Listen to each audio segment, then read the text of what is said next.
Cinderella. Once there was a gentleman who married, for his second wife, the proudest and most haughty woman that was ever seen. She had, by a former husband, 2 daughters of her own humor, who were, indeed, exactly like her in all things.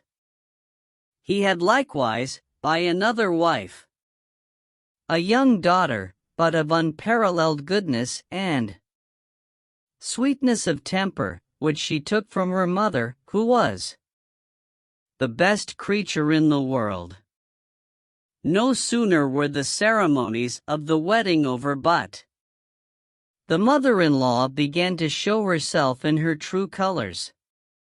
She could not bear the good qualities of this pretty girl, and the less because they made her own daughters appear the more odious. She employed her in the meanest work of the house. She scoured the dishes, tables, etc., and scrubbed Madame's chamber and those of Mrs. her daughters. She lay up in a sorry garret, upon a wretched straw bed, while her sisters lay in fine rooms, with floors all inlaid, upon beds of the very newest fashion, and where they had looking-glasses so large that they might see themselves at their full length from head to foot. The poor girl bore all patiently, and dared not tell her father, who would have rattled her off, for his wife governed him entirely.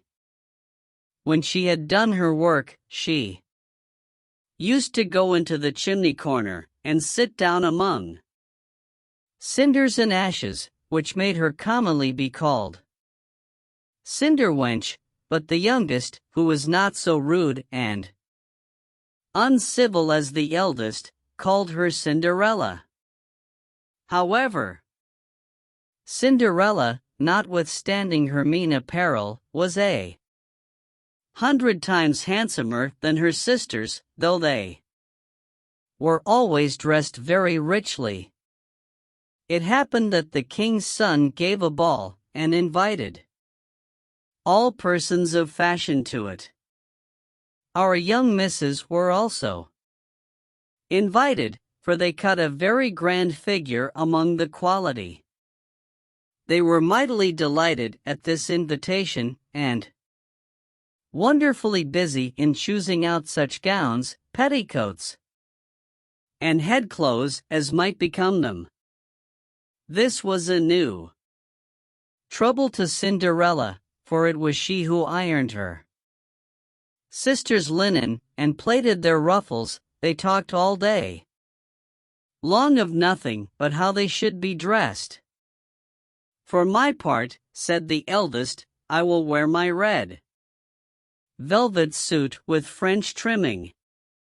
And I, said the youngest, shall have my usual petticoat, but then, to make amends for that, I will put on my gold-flowered manteau, and my diamond stomacher, which is far from being the most ordinary one in the world.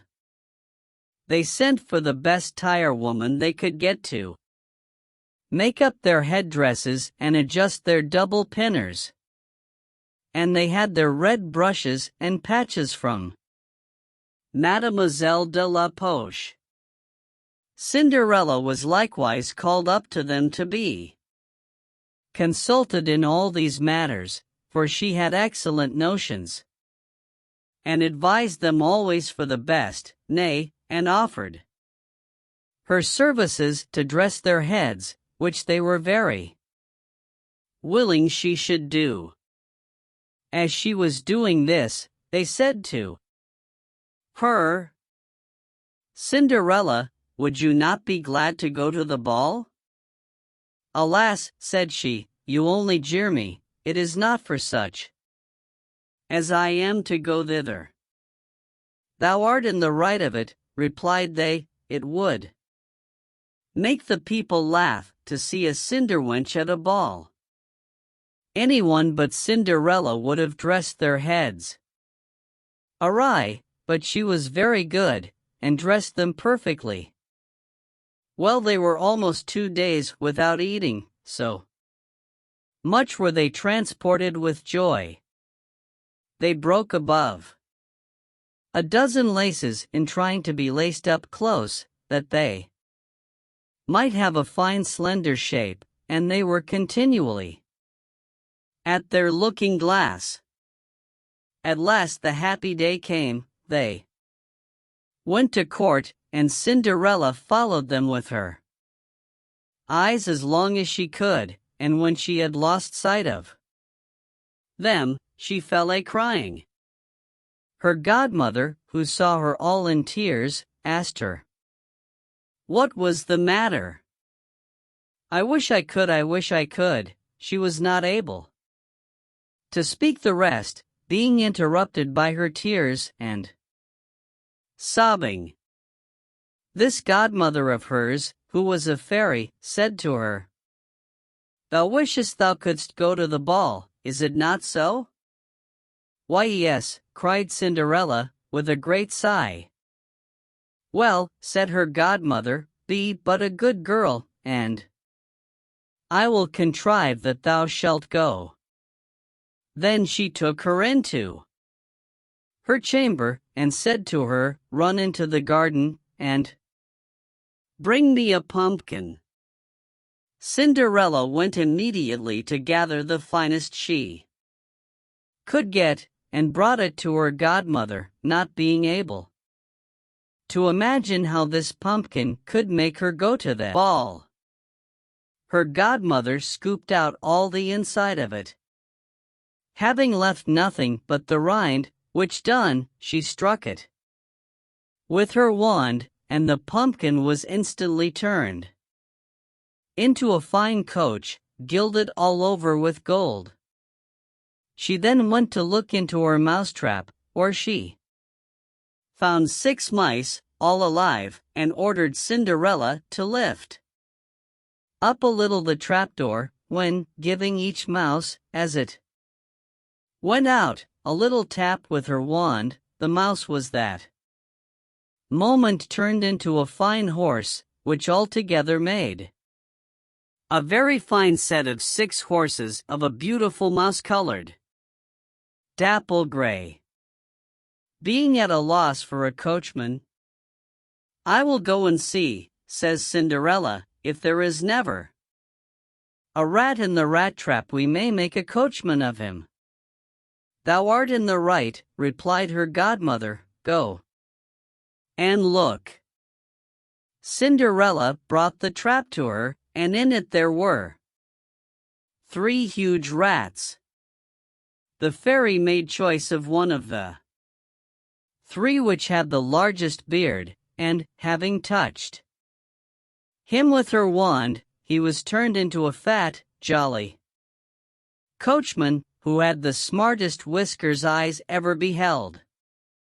After that, she said to her, "Go again into the garden, and you will find 6 lizards behind the watering pot. Bring them to me." She had no sooner done so but her godmother turned them into 6 footmen, who skipped up immediately behind the coach, with their liveries all bedaubed with gold and silver, and clung as close behind each other as if they had done nothing else their whole lives. The fairy then said to Cinderella, "Well, you see here an equipage fit to go to the ball with. Are you not pleased with it?" "Oh, yes," cried she, "but must I go thither as I am, in these nasty rags?" Her godmother only just touched her with her wand, and, at the same instant, her clothes were turned into cloth of gold and silver, all beset with jewels. This done, she gave her a pair of glass slippers, the prettiest in the whole world. Being thus decked out, she got up into her coach, but her godmother, above all things, commanded her not to stay till after midnight, telling her, at the same time, that if she stayed one moment longer, the coach would be a pumpkin again, her horses mice, her coachman a rat, her footmen lizards, and her clothes become just as they were before.